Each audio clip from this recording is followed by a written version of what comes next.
aniga waxaan ahay Cabdulqaadir Axmed Maxamed Cabdulqaadir Macallin dhibane oo dhib ka soo gaaray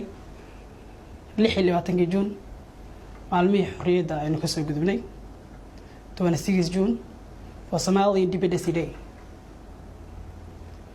habeenkaasi waxay ugu dhacay dhibkii aad arkayseen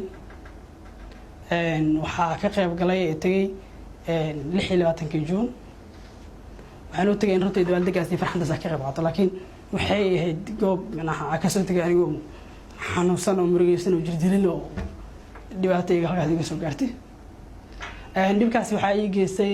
sargaal sare oo ka tirsan madaxtooyada villa Soomaaliya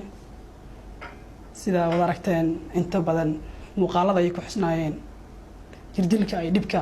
halkaas iga soo gaaray salaad dumo ayaa dhibkaas ii geystay oo kamid ah saraakiisha madaxtooyada kana mid ah ragga security qaaska waa wasiirka amniga ee dowladda federaalka Soomaaliya Masar Ducaale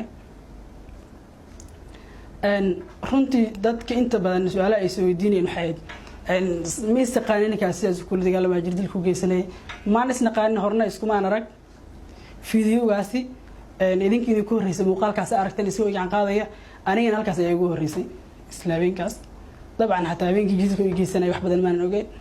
dib ayaa fiidiyo ugu daawaday wajigiisa halkaas ayaa ka gartay wax aqoon ama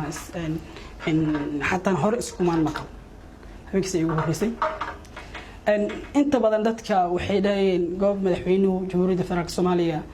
odayga ugu sareeya dalka oo jooga ayarkii lagu bahdilay oo lagu jirtilay waa sax goobta madaxweynaha ayaa joogay laakiin goob zaxmad ay ahayd oo aad u mashquul badan madaxweynuhu khudbooyinkiisa waliis caadiga ayuu watay ayay halkaas dhib ugu soo gaaray madaxweynaha markii uu arkay fiidiyogaasi wareegaya social media-hana uu iga garaabay waana runtii waa tii madaxweynaha uu yiri ninkan intan banaanka oo si joomaysan waa in la soo qabta xabsiga la dhiga wuxuu geystay xadgudub ka dhana bani'aadanimada ka dhana saxaafadda ka dhana xorriyadda qowlka ka dhana xuquuqda wiilka dhalinyarada thank you Mr. President I have respect you marka la madaxweynuhu ma jeclina waxaa sidoo kale aad ugu mahadcelinayaa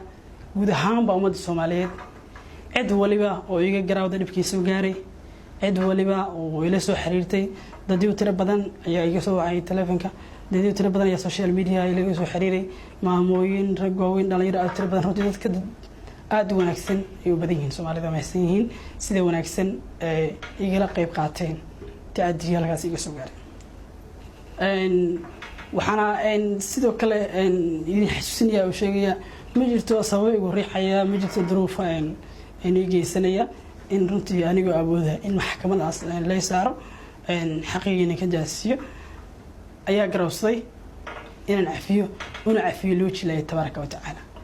waana mahadsantihiin